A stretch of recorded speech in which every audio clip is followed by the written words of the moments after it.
दिशा सुनील यादव यांना पक्षाने महानगरपालिकेचे तिकीट दिले आहे। तर मी सर्वांना आपल्या 80 वार्डच्या सर्व जनतेला हात जोडून निवेदन करेन की तुम्ही सर्वांनी तिला बहुमताने विजय करा आणि ज्या सुनील यादवजींनी आपल्यासाठी एवढे मोठे बलिदान केलं आहे यांना एक श्रद्धांजली म्हणून तिला विजय करून एक त्यांच्यासाठी भावपूर्ण श्रद्धांजली अर्पित करा।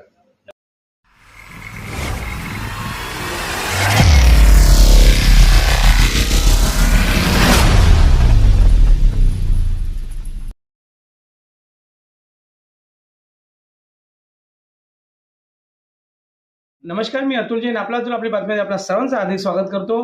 बृहन्मुंबई महानगरपालिका निवडणूक 2026 यामध्ये आपण पाहिलं असेल तर अनेक उमेदवार जे होते, इच्छुक उमेदवार होते, जे सगळ्या पक्षांमध्ये आपल्याला बघायला मिळाले आणि त्याच माध्यमातून काहीतरी नाराजी होती, पण त्या नाराजीला सुद्धा दूर करण्यामध्ये पक्षाला काहीतरी यश आलेलं आहे। अशाच पद्धतीने आपण अंधेरी विधानसभेतील वॉर्ड क्रमांक 80 मध्ये आहोत, ज्या ठिकाणी रुपेश दांडेकर जे या अंधेरी विधानसभेत मोगरा आणि गुंदोली या विभागाचे मंडळ अध्यक्ष होते, ते सुद्धा नाराज होते। ते सुद्धा त्यांच्या पत्नीसाठी या ठिकाणी तिकीट मागत होते, पण ज्या वेळेला तिकीट नाही मिळाली त्यानंतर कुठेतरी पक्षाला त्याची नाराजी दूर करण्यात यश आलेलं आहे। आपल्यासोबत रुपेश दांडेकर आणि त्यांच्या पत्नी आपल्यासोबत आहेत। काय सांगाल, ज्या पद्धतीने रुपेशजी आपण गेली अनेक वर्ष पक्षात काम करत आहात आणि प्रत्येकाची इच्छा असते की मला उमेदवारी मिळावी, त्याच पद्धतीने तुमची सुद्धा इच्छा होती, पण आज या ठिकाणी तुम्हाला तिकीट न मिळाल्यानंतर तुम्ही पक्षात परत मनापासून काम करायला सुरुवात केलेली आहे।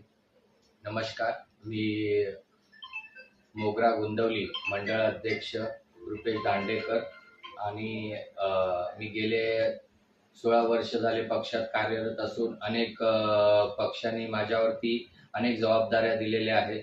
मी एक स्थायी समिती अध्यक्ष, बूथ अध्यक्ष आणि त्याच्यानंतर युवा मोर्चा सचिव, युवा मोर्चा मंडल अध्यक्ष, युवा मोर्चा अंधेरी विधानसभा अध्यक्ष आणि आता गोंदवली मोगरा अध्यक्ष ही जबाबदारी प्रत्येक वेळी पक्षाने माझ्यावरती दिलेली आहे आणि मी त्यांचा ऋणी आहे। मी ह्या कॉर्पोरेशन इलेक्शनसाठी प्रयत्न करत होतो।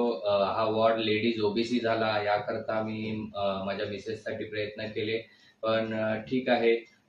इथे सुनील यादवजी ज्यांचे कार्य गेले अनेक वर्ष 2007ला ते इथे पहिल्यांदा लढले, त्यानंतर 2013ला संध्याताई लढल्या, 2017ला ते स्वतः लढल्या आणि या वॉर्डसाठी त्यांनी भरपूर मेहनत केलेली आहे। हा वॉर्ड बनवण्यासाठी त्यांचा एक मोठा योगदान आहे।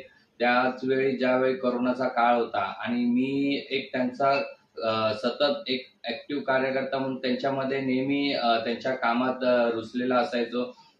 त्यांनी अनेक अशी कामं माझ्या म्हणजे आज दिवस कमी पडेल मला सांगायला की असे एक कामं त्यांनी जी केलेली आहेत, या कामांचं एक पोचपावती म्हणून मी तर म्हणेन की दिशा यांना आज तिकीट मिळाली आहे। तर तुम्ही मी सर्वांना एवढंच विनंती करेन की गेले काही वर्षापूर्वी आपल्या सुनील यादवजी कोविडच्या महामारीमध्ये एवढ्या आजारी असताना देखील आपल्या जीवाची पर्वा न करता त्यांनी आपल्या जीवाचा त्याग केलेलाच आहे, कारण की एवढ्या आजारीपणामध्येही ते स्वतः खालच्या लेवलला उतरून लोकांची सेवा देत होते। मग अनेक पेशंट त्यांनी सेव्हनिटीजला ऍडमिट केले, काही माझ्या बोलण्यानेही त्यांनी काही असे घर होती जे हातावरती ज्यांचं पोट असते, यांच्या घरात जेवणाला अन्न नव्हते, धान्य नव्हतं, यासाठी आम्ही धान्य पुरवलं त्यांच्या बोलण्यावरून। असे अनेक कामं मग वर्ष 4-5 महिने त्यांनी अन्न शिजवून आपण अन्नाचे फूड पॅकेट त्यांच्या घरी पोहोचवले। असे अनेक कामं त्यांच्या माध्यमातून करण्यात आले। सॅनिटायझर वाटप असू दे, गोळ्या असू दे, या इतर काहीही वस्तू ज्या कोरोना काळामध्ये आपल्याला लोकांच्या सेवेसाठी पाहिजे होत्या, ह्या त्यांनी पुरवल्या आणि आज ते आपल्यात नाही आहेत। याची खूप मोठी खंत आपल्या सगळ्या लोकांनाच आहे आणि सर्वात जास्त तर ही खंत मला आहे।